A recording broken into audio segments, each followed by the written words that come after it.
Carlsbad Caverns National Park. I'm Brad Kincaid. And I'm Emily Baker. We'll be joining you as you experience one of the most magnificent natural treasures in the world. You'll see things you'll remember for the rest of your life. Sights unlike anything else in the world.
Early visitors came into Carlsbad Cavern for the same reason as you, to see this fabulous underground world. Back then the trip was a lot more difficult. There wasn't much of a trail. Visitors had to climb up, over, and around the rocks. It wasn't until 1929 that the National Park Service blasted a tunnel under the Devil's Hump, where we walk today.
Jim White named a lot of sites in the cave Devil. After all, it was a big, dark hole in the ground, and it was probably pretty scary. Guano miners and tourists had their suspicions about what might be lurking down here. They were probably a little worried about getting lost or that their lights would go out. The tourists knew that Jim White was the only one who knew the way in and out of the cave. If something happened to him, there was nobody who would be able to come in and find them. A cave tour in those days was a real adventure. And awe-inspiring. Just wait till you see what's up ahead.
Let's listen to Park Ranger Michael Connolly.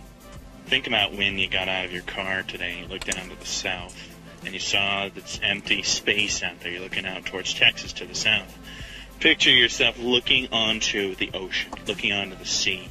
Except rather than us standing on top of a mountain, that we're basically in a boat right above a reef of sea creatures. And that your boat would be floating amongst a lot of algae and a lot of photosynthetic organisms that live right along the edge of a beach, which is not too far from here.